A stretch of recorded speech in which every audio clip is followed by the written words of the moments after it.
Well, hello, folks. Welcome to the Two Stewards Show. I'm Mark. I'm here with Brent. Hi, Mark. How you doing there, Brent? Yeah, good. How was your trip down to Dogeland? Well, there's no cuts happening that I could see yet. I mean, Department of Government Efficiency is not in effect. How was the border crossing experience? Yeah, the border was fine. How was the border czar? Was he there to meet you? I didn't. Well, nobody's going to illegally cross at the at the regular border where like regular people do. But no, it was good. I was a little bit worried because I drove separately from my wife. Oh. So she went down with the kids, and then I drove separate. Was that because we recorded a podcast? Yes. And then we lost the audio. Yes. So now we're doing it again. Yeah, that's why. But then on the way back, we swapped vehicles. I took the van with the kids. She stayed and cleaned the house, and she drove back. So I was a little worried about that, but it was all good. So, when you do things legally, enter the country, it's it's all okay. Anyways, glad you were back. Yeah, but I guess we're prepared for an onslaught of asylum seekers from the U.S. now. Not just people upset that Trump won. Were they hot on your heels? You're coming back, like, drive your minivan. Big tidal wave, but no, I mean we're preparing for it, right? They're putting up tent cities. People are protesting in Canada. Yeah, in Kanata, I believe there's a big tent city going up to preemptively prepare for all the... so this is not people upset that Trump won. This is people who are afraid they're going to be rounded up by Department of Homeland Security and deported. Because they're there illegally. Yeah, so they're like, well, let's go to Canada. It's colder, but it's at least... so they'll welcome you with open arms. We'll see what happens there. I mean, lots going on the immigration front in Canada, right? Like the government is now, the federal government is essentially admitting that it's a broken system. I love how they say it like, there's, the system is broken or the system is that, or they never say like, we screwed up. Everything we did in the last, 10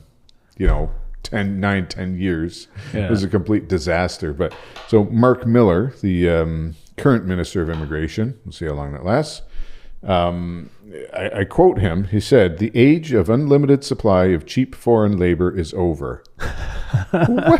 Where did that age come from? How did we get into that age of unlimited supply of cheap foreign labor? The quote from when he started the program? This is the guy who was in Trudeau's wedding party, right? Yeah, he's one of them. Okay. Yeah. Highly qualified immigration.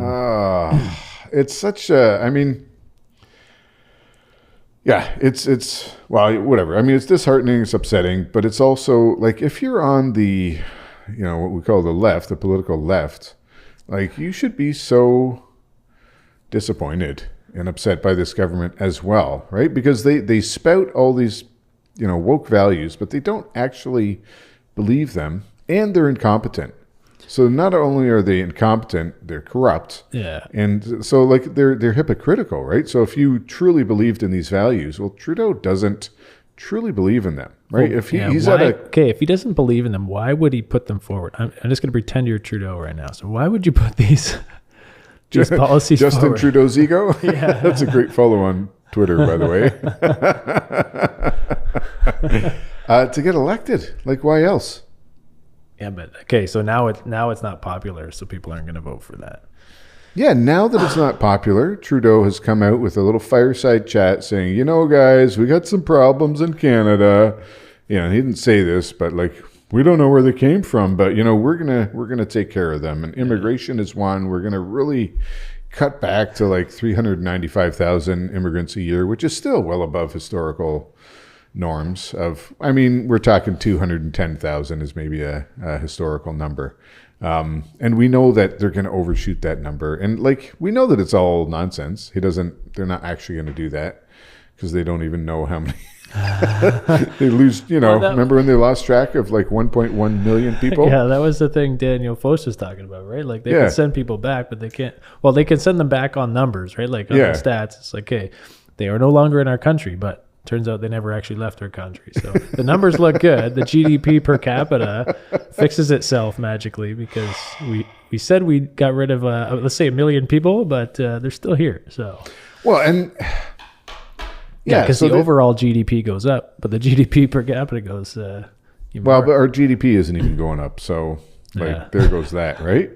But I mean, so the other, I guess the other side to that, they've said that we're going to cut student.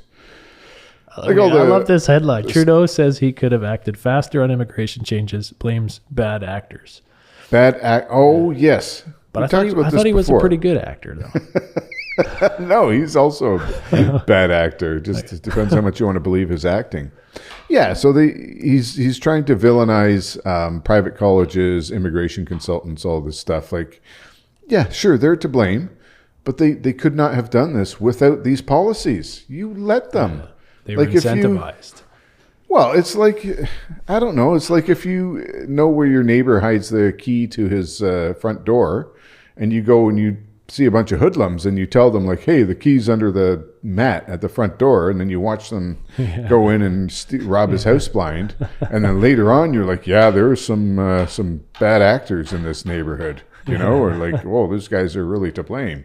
Like, no, you're to blame. You're the one who caused it. You're the one who let them in. Anyway, so they're cutting back on student visas and all that sort of track of immigration, if you want to call it that. But all these students are now claiming asylum. So it's like because we talked about with Daniel Foch too.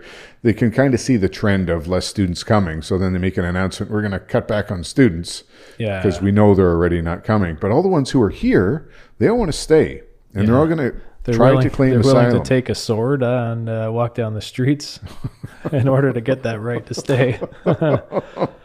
Well, yeah, another unintended consequence, right, of this immigration policy. We've got, 270,000 more young men than women in the 21 to 35 age bracket?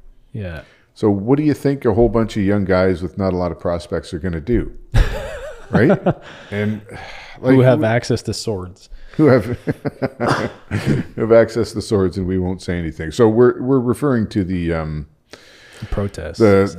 Protests, riots. Yeah, I would call them between Sikhs and Hindus in like BC, Surrey, BC, and Brampton in Ontario. Right, started with a bunch of Sikhs attacking a Hindu temple, and then the Hindus kind of fought back at another place. But the guys are running around with swords and steel bars and all kinds, and they're all waving India flags. No, there's no you could be forgiven for thinking that this was taking place in India or something because there's no mention of Canada. Nobody's speaking English. There's India flags. Diversity. This is what we talk about, right? And I think every reasonable person who has lived in Canada and has seen our immigration policy largely work, right? There's been omissions and bad things that have happened prior to 2015, but in general, people came here. Did they let you in? What's that? Did they let you in, or? Well, they let my parents in. They let your parents in, right? See? But the system is flawed. Yeah, and in so much as the Dutch community is a little bit insular and has formed, schools, and especially on the religious side, right, schools and churches and all this stuff. These are all things that contribute to society and that build society and that build on our base. Like, you're going to go back to Rome. All right, we're how many 5 minutes in and we're talking about Rome. No, but sort of our Greco-Roman culture, heritage, or Judeo-Christian heritage, it's all in line with that, and it all built and strengthened that. It built on that foundation. And so, that's our policy, right? Is the cultural mosaic, right? The U.S. is supposed to be a melting pot. We're a cultural mosaic where we form one big picture, but it's all different individual pieces. Different individual riots throughout. It used to be different pretty pieces of glass. Now it's individual riots, and that forms the the bloody tapestry. No, but I mean this is what happens, right? Yeah. When you mass immigration, you don't give people time to assimilate. You don't have shared values. Well, I mean, and you're importing conflicts from if we're just talking about India, because this is where most of the students are coming from, right? But like, pick any country. We've got large populations of like whatever, Italians, Portuguese, Indians, and every culture. Yeah, almost every culture in the world that have come here, and they have their own customs and whatever, but they've assimilated and they get along with everybody. Now we've got a new bunch of people who have no interest in assimilating, no interest in getting along with anyone. We've seen in the streets of Toronto, Montreal, under the guise of Free Palestine, it's really an Islamist movement, calls for Sharia law in Canada, right? If you can't see this, like you're willfully, again, back to Sam Cooper, you're willfully blind. No, but if you can't, when people are saying, we want Sharia law in Canada, and like people are just like, oh, it's diversity, that's great, right? You still have like the gay movement marching with these people. Like they will kill you. If there's Sharia law, they will literally kill you. Yeah. And you're still marching with them and showing like, what is wrong with you? Yeah. Not to mention anybody else who values free speech or democracy or anything like this, right? People are actually saying we want Sharia law and they're doing everything they can to make it happen. Like, why are we just sitting here saying, okay, that's fine. We love tolerance and compassion. I don't know if you could tell, but it irritates me a little bit. Yeah, I feel like I'm Ron McLean and you're Don Cherry, and people. Yeah, but, and it's just like railroading right over. You know what? Bring back Don Cherry. He was right. That's all I'm going to say. Bring back the poppy. No, like I don't want to be the old like Archie Bunker or whatever. And again, we have it's a cool country where you can see all kinds of different people, different customs, different traditions, and learn about them and talk to them and be respectful. But that's gone now. And it's not gone on the side of the people who are here. It's gone on the side of the people coming in because they have no interest in that sort of cultural discourse. That's what Daniel Foch was hinting at too, right? Like people outside of Canada looking at where to go in the world, and they do the math. Yeah. Right? Look, can I get a job when I go to Canada? Can I afford housing? Is it the future for me and my kids? Right. And like, if you were to actually seriously think about moving, and I think more and more people are, not to Canada, but away from Canada. What kind of boxes do you look for? Right. Like, where can I get my kids educated? What can I live? What can I work? Like, what's the long-term future? And you'd probably think intergenerationally too, right? You do, but you would also think, where can I go that there's a large presence of people like me? So for let's go back to the Dutch community, right? There's a whole bunch of people like Mark. That would be pretty intense. Is that a biker gang or? I don't even own a bike. Okay. Not allowed by my wife. No, but if you think of like post World War II immigration patterns, right? Where did people go? So you had like a bunch of Italians came to Canada, to certain cities. And so that was a part of their decision making, right? Like I know my Uncle Vito went to this place called Montreal. And he's got nice wine. And there's more Italians there. I'm going to go there because I know that I can get there's at least some support. Even if I can't find a job, people will help me. The same for the Dutch community, for many different communities. Yeah. It's not strictly just let's do the numbers. Where can I find the most potatoes?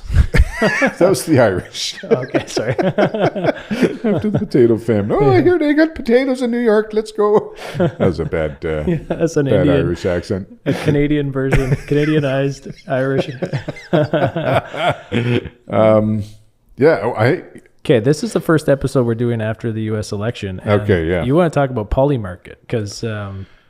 oh, yeah. Well, because the polls came out and said, okay, like, The Poles? Yeah. They've got a strict immigration policy in Poland, I tell you. Oh, I think there's a gulag joke about that too, but it's a pretty brutal one. So, okay. But no, like Polymarket is this, what is a gambling website that you frequent or? Sorry. It's trouble. No, it's betting. They call it a prediction market. Yeah. It's a gambling site. The world's largest prediction market, but it's built on a blockchain technology. Yeah. So it's decentralized. There's no house, right? Yes. Yeah, exactly. So traditionally, gambling websites, they'll take the bets and they make the markets. They set all the odds and whatever. So the house always wins, just like any casino. But in this case, yeah, there's no house with Polymarket. It's decentralized. They take a cut of the action, but there has to be two parties in order for a bet to happen. Yeah. So it's got to be like Brent goes on and says, "Hey, I think Kamala. Well, so the example they use is is the Miami Heat going to win the Super Bowl? Yeah. That's a joke for anybody who's into sports. Are they going to win the NBA? I don't even know what it's called. The NBA title. Stanley Anyways. Cup. The Stanley Hoop. Right? Do you think they're going to win? So Brent might go on, and there's already been a bunch of people making bets. So let's say they're at 18%. They have an 18% chance to win. Yeah. So the way it works with Polymarket is you either buy a yes or a no share. So it's not like a straight bet like you're kind of used to. But if you look at it and you think they're going to win, and they're only at 18% winning, you have an 82-cent upside, right? So like, let's say you say no, or you buy a no share, and there's a counterparty who buys a yes share. Well, now you've got a bet. So now it's between you two. So if you're on the no side and you win, you get 18 cents upside. So that's still not bad, right? You put in $1, you get $1.18. Yeah. That's cool, because now you've both put in $1. So now you stand to make $1.18, but the person on the yes side stands to make $1.82. Yeah. Much better upside. So that's the kind of the simplified version. The gambling strategy. Yeah, but the reason we're talking about this whole thing is because, well, the FBI raided them, but they called the election. They did. Or like they nailed the election results. Yeah, in they their were very predictions. accurate. When most of the other pollsters were out to lunch. Yeah. Which leads you to think like, okay, are you guys really this bad at polling, or were you just trying to influence the election by saying the Democrats, Kamala was going to win, right? Yeah. So anyways, it's a very interesting shift, I guess, in one way, like using decentralized technology. So we talk about this a lot, right? Like generally I am against centralization of power, of authority, of whatever, because of our corrupt nature. The more power you have, the more corrupt you can be. So this is interesting that you've got now something like Polymarket, which, we don't endorse gambling. But it's interesting to look at it sort of from the sidelines to see like, yeah, no, this was really accurate. And that really reflected the truth as opposed to what the media was telling you and as opposed to what other pollsters were telling you. So, and it's just like, who can you believe now, right? Well, look at follow the money, and that will people are kind of putting tell their you. money down on the election and betting on it then in a decentralized way around the world. Yeah. And so there's a more? chance that if you feel strongly enough about something that you're going to put money down, you've probably done some research. Maybe not. Maybe you're just a moron. Like they exist too, but there's a better chance that you've done some research or have some expertise than just the man on the street saying, yeah, I think Trump's going to win, or I think Kamala's going to win. Needless to say, Polymarket CEO no longer has a cell phone. So No, he got a new one. okay. He lost all his contacts though. Shoot. I think he had an ex-post saying, who dis? New phone. Well, I think before you left, when we recorded this the first time, you were talking about abortion rhetoric too in the States, how this is kind of coming out all of a sudden and trying to distract people. Like the anti-choice. Well, in Canada, I mean, that was a big issue in the U.S. election, right? And yeah, we've seen numbers come. Somebody put out numbers that came from Planned Parenthood. So just on the U.S. side, right? Because the argument is always, but like, what about this? What about that? Right? They don't like my body, my choice. But usually when it comes down to it, people will argue that, no, we need abortion because things like rape and incest happen. And like, how could you possibly, or there's dangers to the mother's health, right? So it's something like 73% of abortions, this Planned Parenthood statistics, are just just because, we'll Yeah. call it that, right? Or elective. Yeah. So like that's a huge, huge number. And then there's a few other categories. There's risks to the mother's mental health. There's risks to the mother's physical health, not deadly risks. That's another category. Like the mother's life is in danger is another one.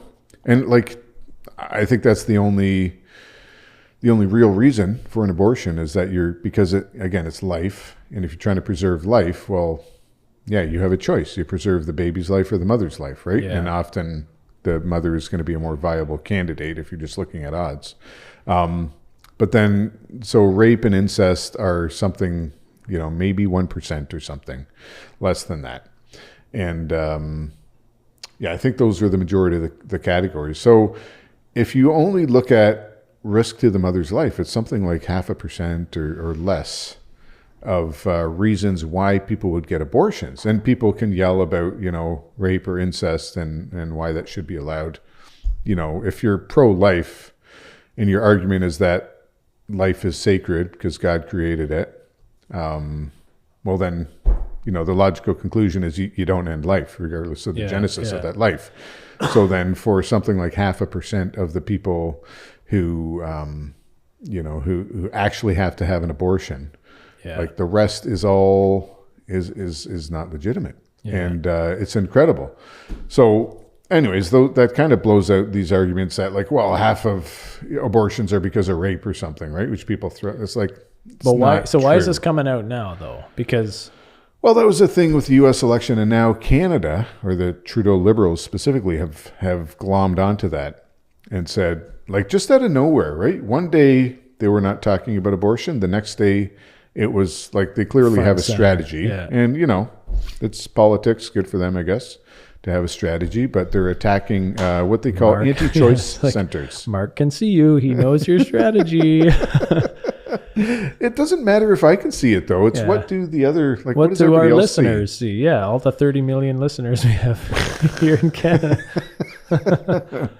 No, but it's what do people who would vote for Trudeau see? Yeah. Right? Because I think most people who vote kind of have their minds made up. And even in the States, you see that. You got Republicans, you got Democrats, and they're always going to vote Republican or Democrat. And it's the undecided voters you got to try to hit, right? Sometimes people will change their mind, but by and large, no. We can talk about the shifting political scale as well, but just getting back to the whole the Canada side of things, right? Yeah, so pregnancy support centers. So there's ones that I think our churches support, and that certainly our church community supports, and people are involved with, and they're saying that they're deceptive, right? Because they're not giving people the right information, and they're not telling them that they don't advocate for abortion. So typically, if you call one of these helplines or hotlines, you're going to talk to somebody who's going to be empathetic, find out what's happening in your life, and then offer you resources with the aim of helping you complete the pregnancy and keep the baby. Yeah. And worst case, if you can't, for whatever reason, keep that baby, then find resources to have the baby taken care of. Yeah. Right. And that's the whole thing. And they're all pretty upfront about it. Right. If you see a billboard, it's not like they're not deceptive, but in a brilliant stroke of marketing or whatever you want to call it, they've decided to call these anti-choice centers. So you've talked about 1984 and the use of language, right? If you can control people's language, you can control their thinking. Yeah, it's newspeak, right? 1984. What is it? Yeah, you can't say very good. It's like plus good or double plus good. Just simplifying, dumbing down language, and then slowly over time changing the meaning of it. Yeah. But yeah, if you call it anti-choice, it already sounds bad. Like, ooh. But so firebacks, like. Yeah, and I think the Liberals have identified some of the really hot button issues that happened in the U.S. election. They're worried about what's happening here because we got the same conservative wave coming back. Yeah. And they're like, okay, we really got to hammer on these issues. And the one that had people screaming on Twitter was abortion, like women's rights, they call it. Women's reproductive rights, which is what You is have all the rights in the world. yeah, what is a woman anyways? Like,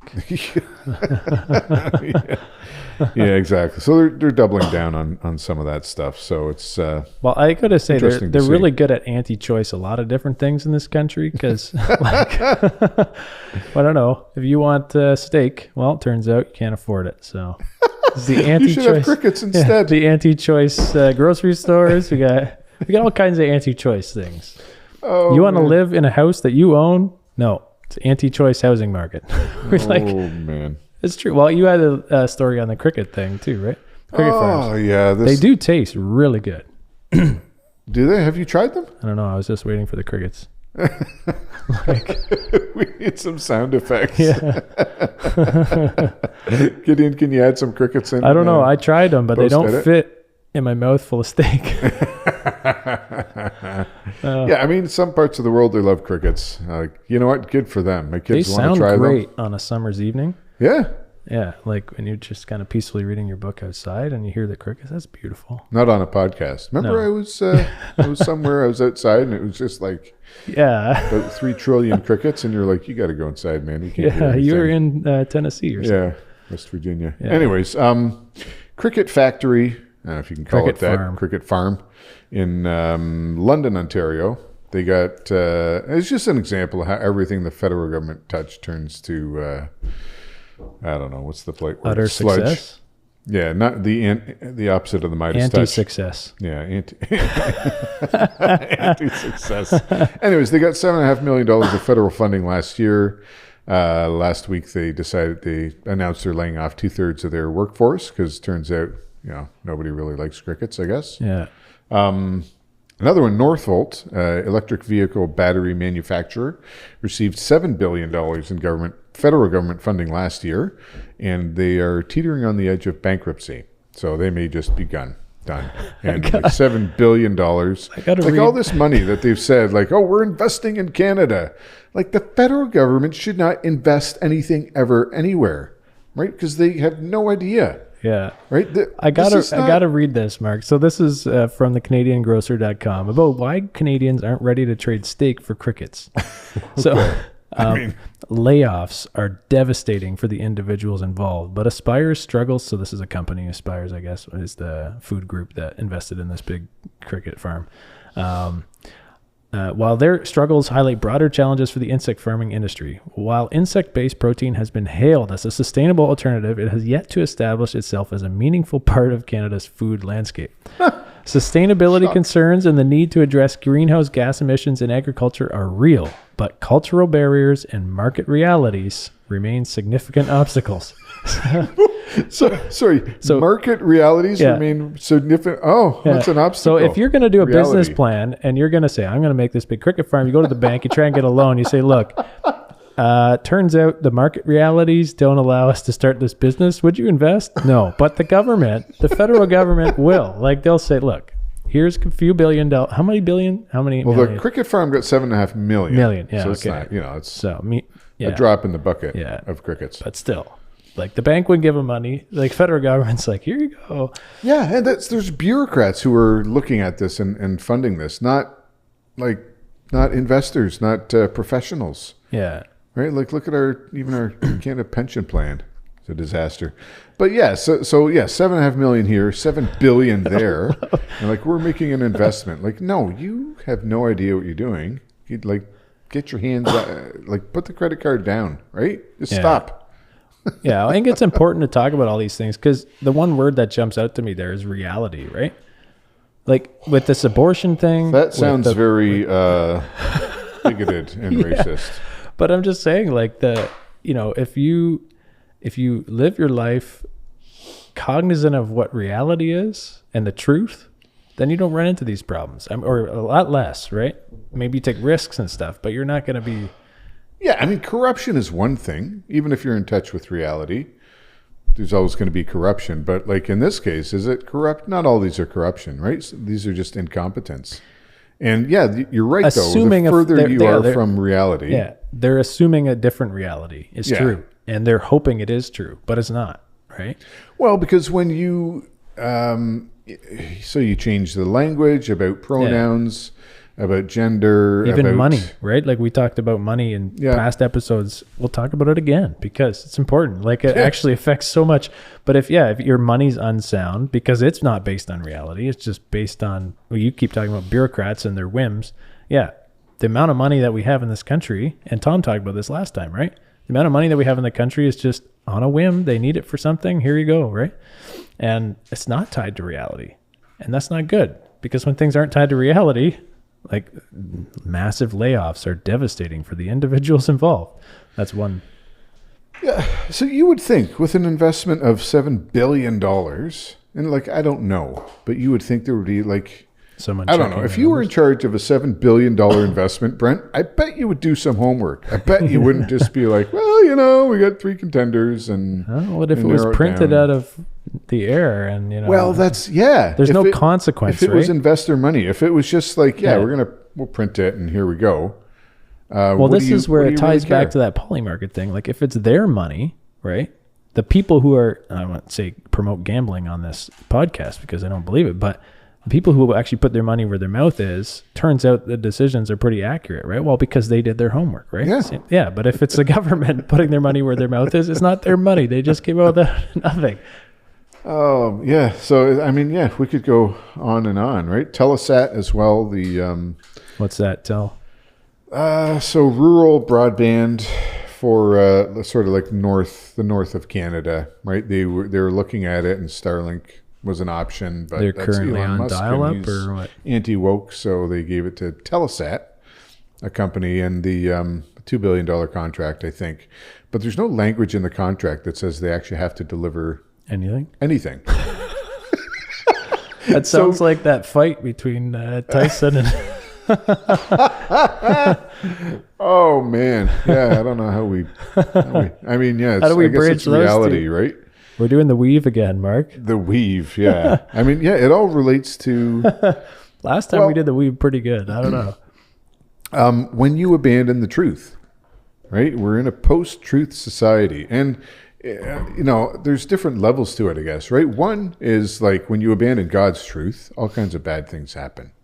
And we confess that, we acknowledge that. Yeah. But even just having a society that is sort of, I could say that Canada was sort of based on truth and at least the ideals, like Judeo-Christian ideals, the fact that there is truth and not everybody served God and believed believed in Jesus as their savior, but most people acknowledge that there was a thing called truth and that it could be attained, you could aspire to the truth. It's an objective standard. And there were standards, whatever those standards were, but now that's out the window, right? There are no standards. The only standard is your feelings. And what does that lead to? All this nonsense, right? So then you've got, Jake Paul versus Mike Tyson. I mean, this is kind of pop culture, but it's related, right? It's clear if you watched it, it was rigged, it was staged. And this is just part of Jake Paul's strategy, right? As a social media influencer, he's not, I wouldn't get in the ring with him, but he's not that great a boxer, right? If you watch boxing or any kind of martial sports. And Mike Tyson should have wiped the floor with him in 1 or 2 rounds. And you could see, I mean, I don't know if anybody actually watched it, but he was pulling his punch, he had a few good shots and then really slowed it down because he's like, oh, I'm going to knock this guy out. And if I want to get my $20 million, we got to go 8 rounds. So then he just didn't do anything and he kind of limped and, a very stark difference to the training videos. But the point is it wasn't real, but who cares? Yeah. Right? Anybody, most people who watched it don't care. Boxing fans and stuff, most boxing fans already were like, this is ridiculous. Didn't the crowd not like it? They're booing and... I don't know. Yeah. I don't recall. I can't hear anything right now, so... That is true. You come into the studio and the only way we could have a conversation is with the headphones on. It's it's a thing. It is a thing. Too much boxing. No, just fluid in the ears. So, meetings are fun. Put it that way. Council is a whole lot of what? Anyways, it's Sign just here. We're increasingly divorced from reality, and we don't care, and we like it. Yeah. Right. So this, Yeah, this boxing match is just an illustration of that, right? Lots of money made, lots of people watched, and it's pure entertainment. You could say, well, it's just entertainment, who cares? But, it used to be in boxing, you either had out and out corruption or you just had people would fight and may the best man win. Yeah. Well, you can live divorced from reality for a while, right? And that's the tricky part. Because you can kind of make it work, right? If you believe your truth, you're talking about truth, right? If you believe your truth, I believe mine, we can do that for a little while. Yeah. But yeah, you go down these separate roads and then, you're both not living in reality, and you come back and reality hits you. It's like, okay, what were we doing for these 30 years, right? It could be intergenerational. Mm-hmm. And that's what I think with the money system, right? Like we've been off kind of a sound money system for whatever. You made the argument of the 1913. Yeah. And I think Tom mentioned 1971, but yeah, for a considerable period of time, generations, right? Yeah. So like how much longer can we go living divorced from reality on that sense? And then when's it going to hit us and go, yeah, I mean, we've been banging this drum for a while, right? And maybe people are like, yeah, but we're kind of banging it like Jake Paul's, not like. No, but like, how long can and how long can we go on? And I mean, the big question is, how long can the U.S. dollar go on, right? Yeah, because that's when you talk about all of this sort of being detached from reality, and a lot of that goes back to money, because money is like half of every transaction, right? Yeah. So it has such a big effect on us. And does money cause the cultural issues, or I would argue the cultural thing causes the belief about money, or having fake money is fake money doesn't cause culture problems. The detachment from truth, but that's I think the fake money creates an incentive structure that kind of helps it makes it worse, ride along, right? Yeah. Because now, especially when you've got a federal government that controls the money supply, for as much as they say that the Federal Reserve is independent, it's not. So you have this centralized power that controls the money supply. And I mean, just look at the I don't have it up here anymore, but the deputy secretary of health or whatever, Rachel Levine. Right? So, I'm glad you don't have it up anymore. Oh, man. So, Dr. Rachel Levine, Deputy Secretary of Health in the United States, and something else, I can't remember. He has, and I'm going to say he also has some kind of military rank. And so you'll see this guy, and so he identifies as a woman, in the uniform with all these medals and like this scraggly kind of gray hair and these women's glasses. Like, so, a man masquerading as a woman. Who is the Deputy Secretary of Health in the United States? And, people are screaming about RFK Jr., Robert F. Kennedy Jr. They want to make him the Deputy Secretary of Health, and like how bad that's going to be. And like, I look at the guy and like, he's a pretty fit dude for being in his 60s, I think. Yeah. And he's got that scratchy voice, right? He's got the... He's 70 years old. 70. Like, the guy looks pretty good for 70, right? And, I've seen memes like, yeah, we should, we've got the fattest, ugliest, laziest, most unhealthy country in the world, but we shouldn't change anything about our food or health system, right?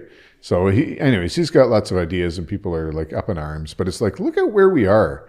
You've got this Deputy Secretary of Health who's also a high pagan priestess, in case you didn't know. Like, there's that. So you can see videos of him doing, some pagan rituals. And I guess everybody's entitled to freedom of religion or whatever, but we've talked about the whole theosophy, New Age movement and syncretism,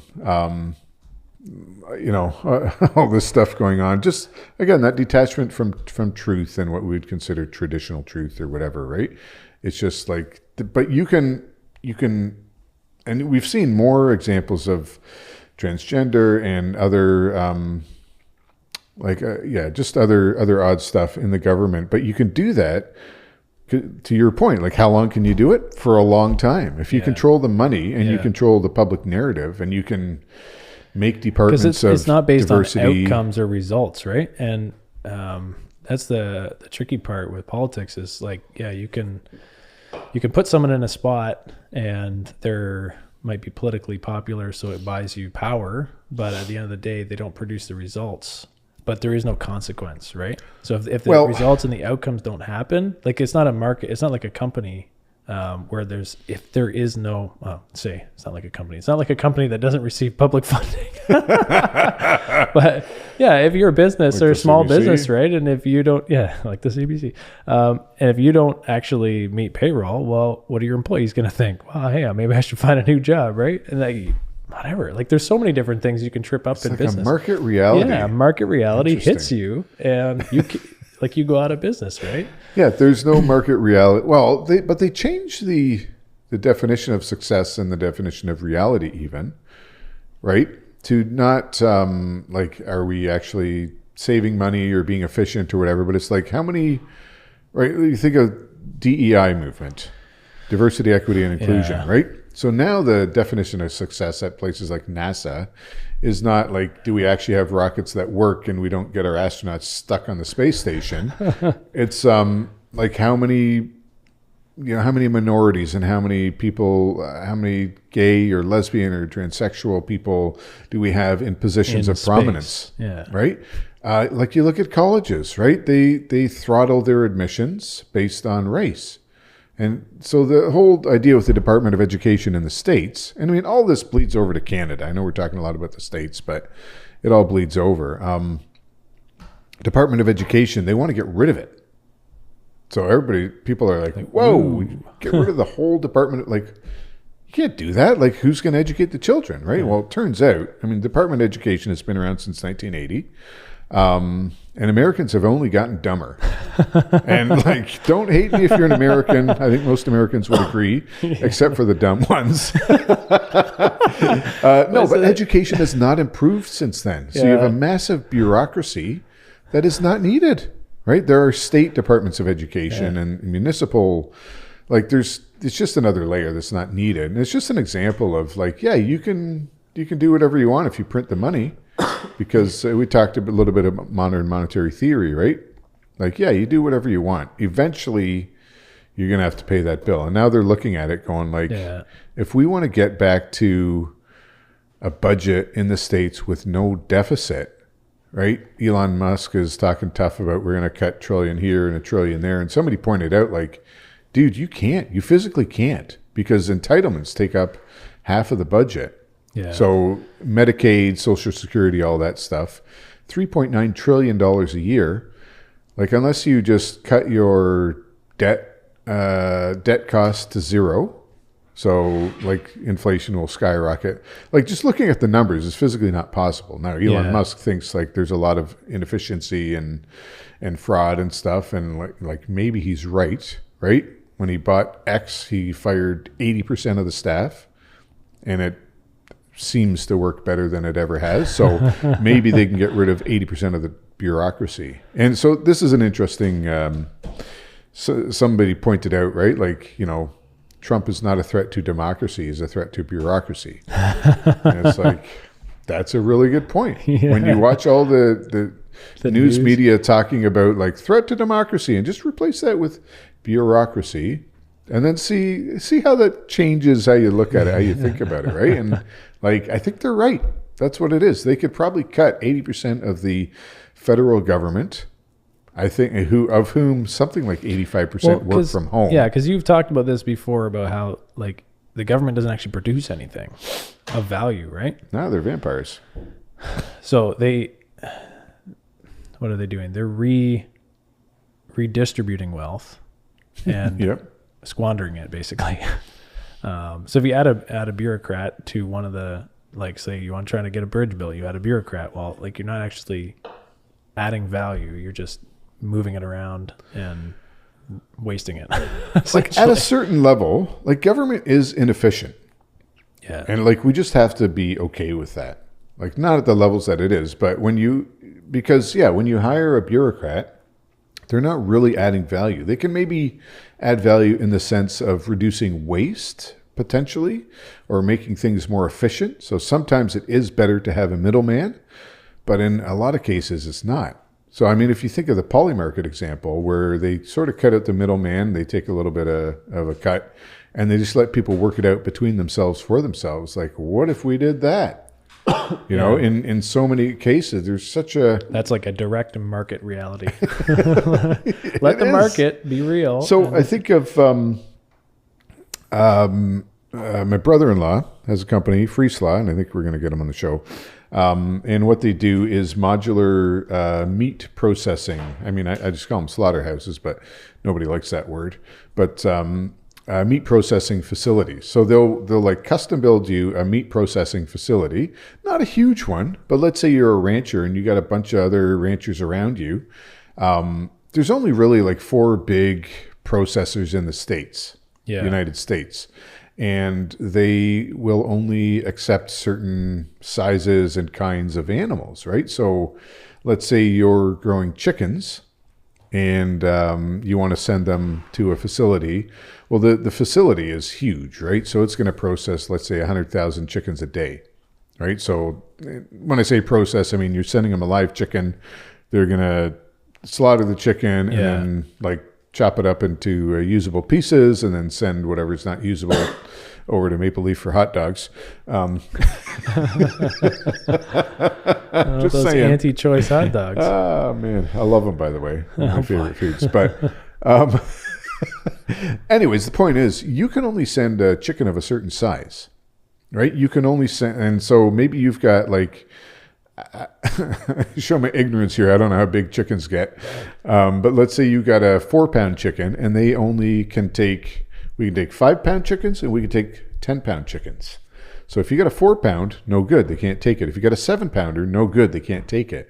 So that means you either got to give your 7-pound chicken a lot of steroids and other stuff to get up to 10 pounds, which is not healthy, not good.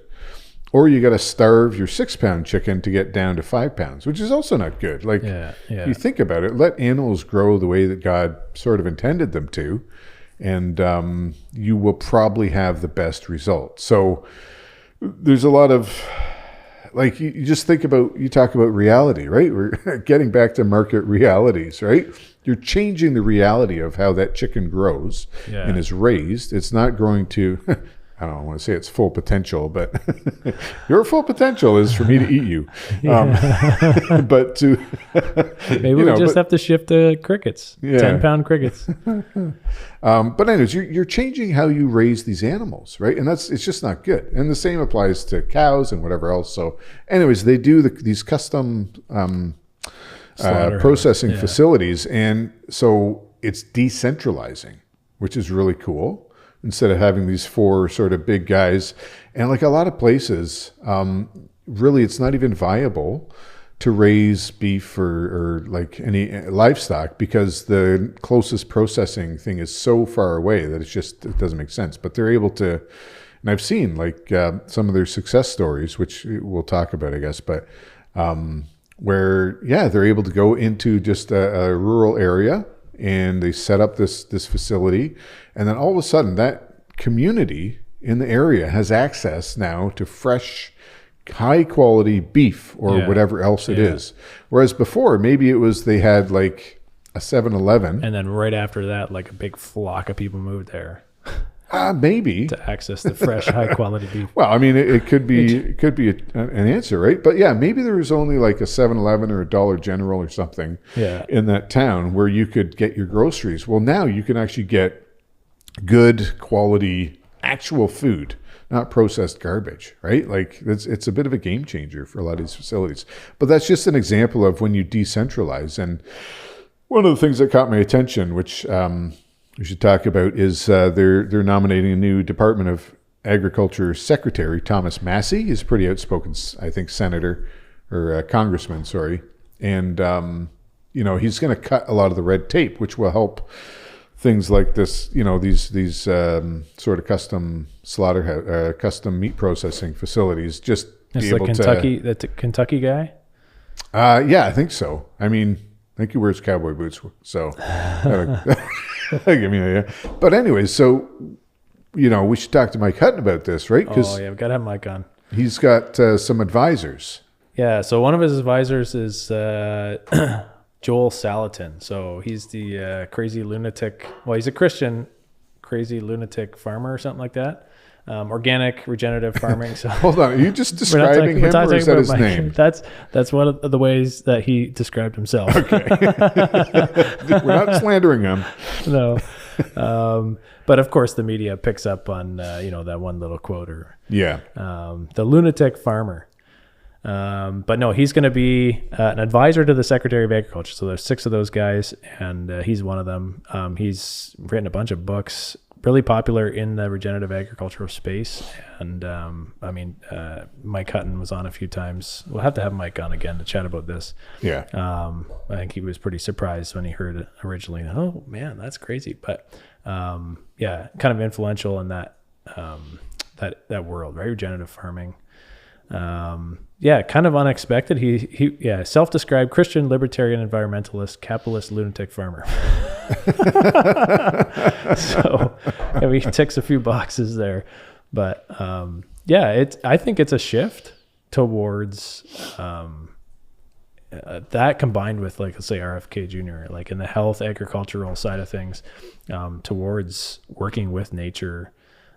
He's obviously confessed to be a Christian, like looking at things God's way and then trying to build out of that, rather than, what can mankind do to harvest the earth and make the most amount of money. And I don't know, like with the way Mike describes agricultural principles that have developed over the last 50 years is, reduce the food quality and improve like the efficiency of the business. The short-term game. So you're mining soil fertility and trying to grow your business that way, versus like, looking because that's how you have to do it.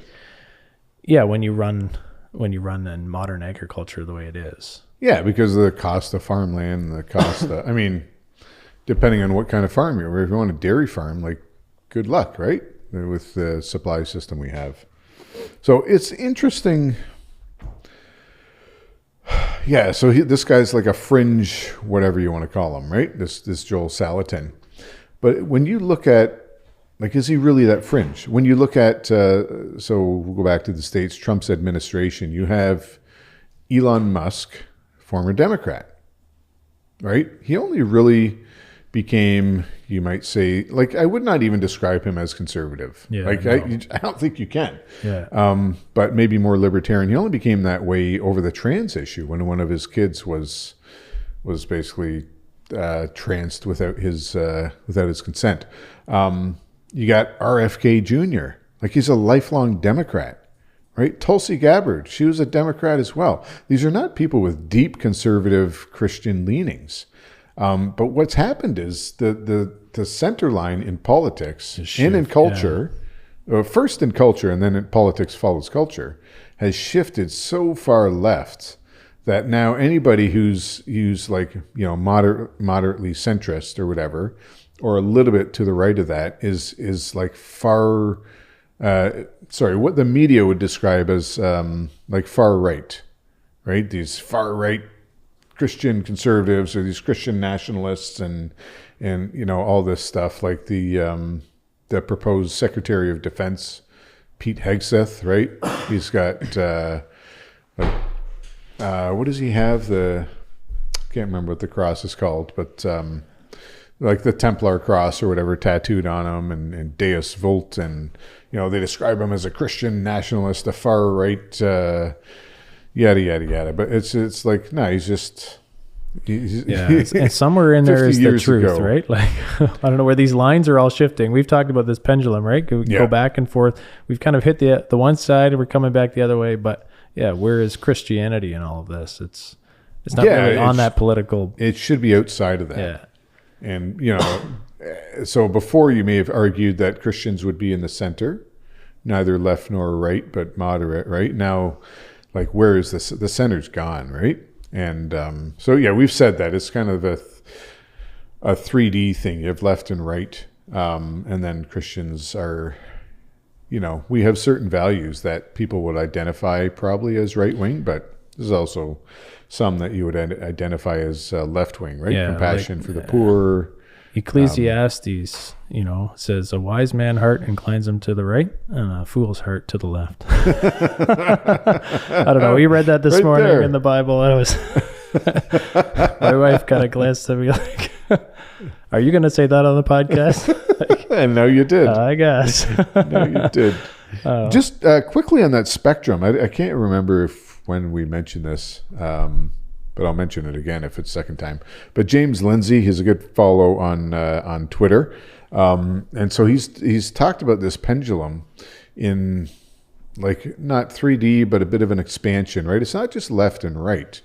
If you think of like a square, and then you can divide that into left and right, but then on the top you have authoritarian, and on the bottom you have libertarian.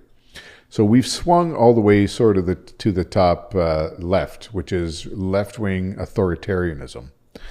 And so the danger that he has been talking about, and he talks about like the woke right. So this is sort of the intolerant right? When you're not tolerant of any other ideas and so forth. He's saying the danger is that we're going to swing back to right-wing, but still authoritarianism. So he doesn't care so much, we can go right-wing, fine.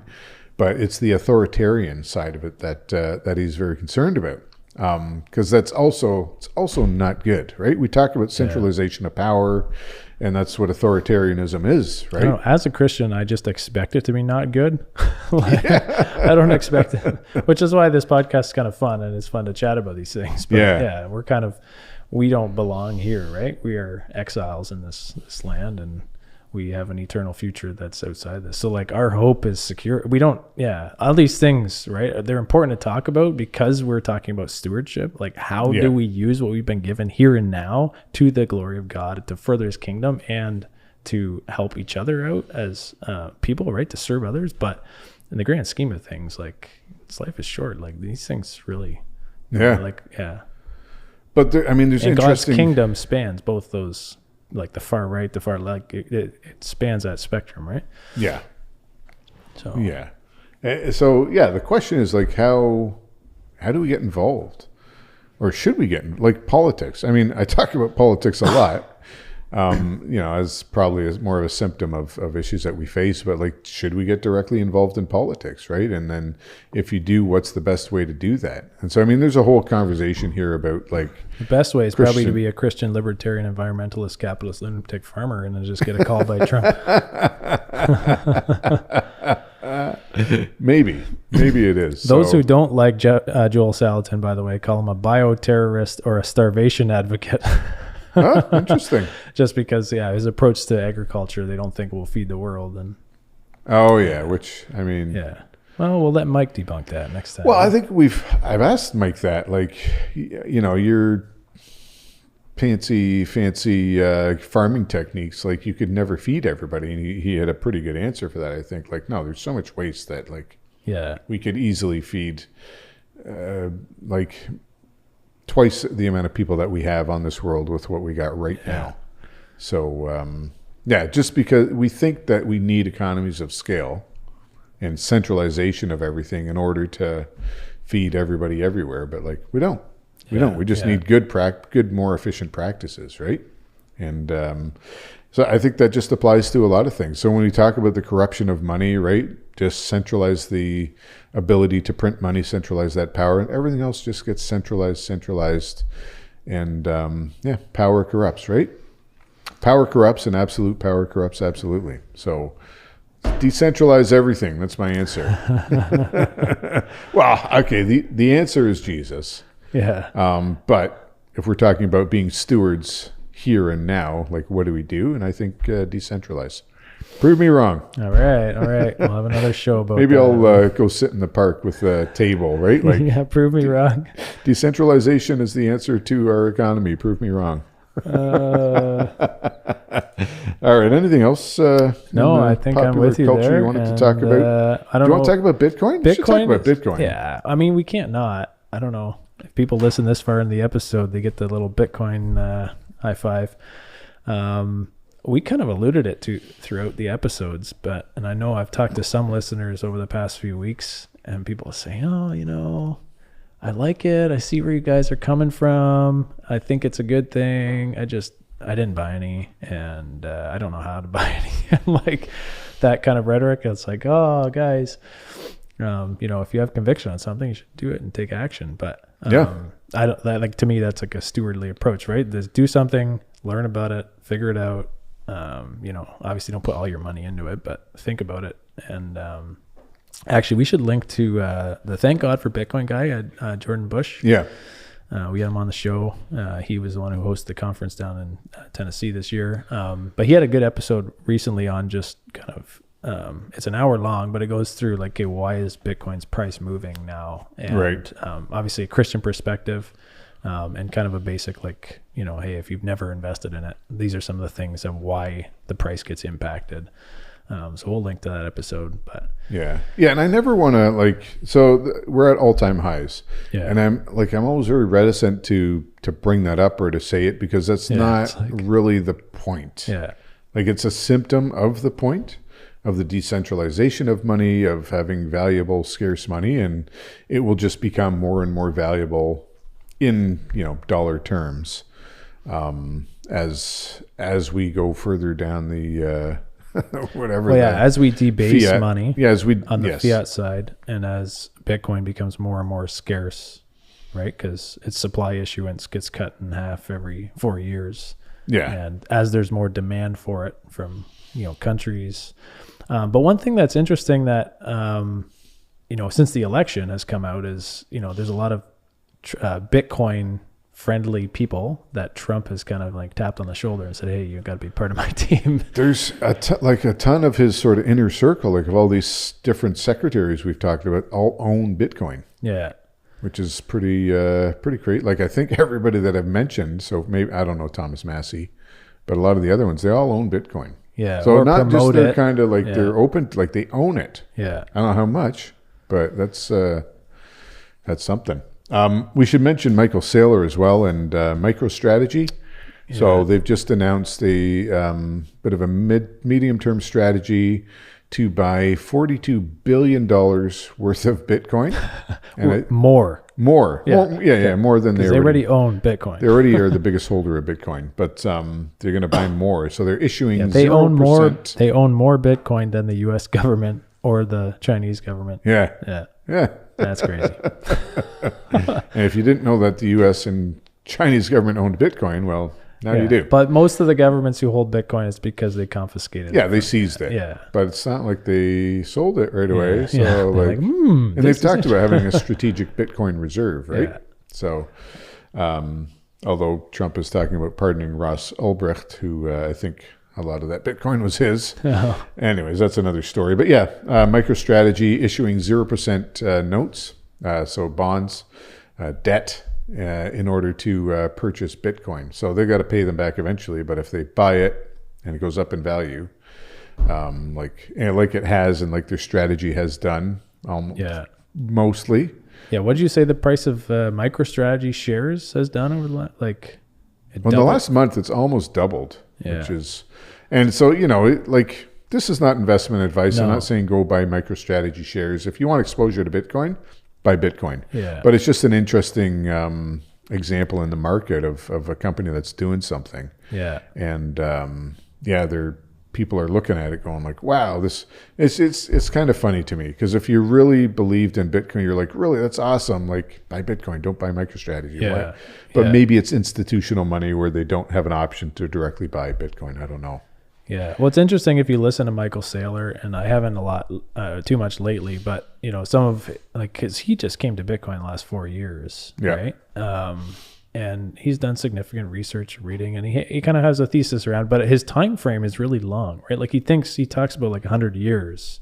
Yeah. And it's not just like, okay, for the next 2 years, we're going to do this and our company will be here. Like it's multi-generational thinking that he's employing, which is not super common, like especially on the average investor, like you and we're not, I don't know, by nature, we're not thinking about, our kids. We're thinking about ourselves. And maybe when 20 we retire, or 30 years down the road. When I get to this age, I want to have this so that I can do that. Like that's just natural human nature, right?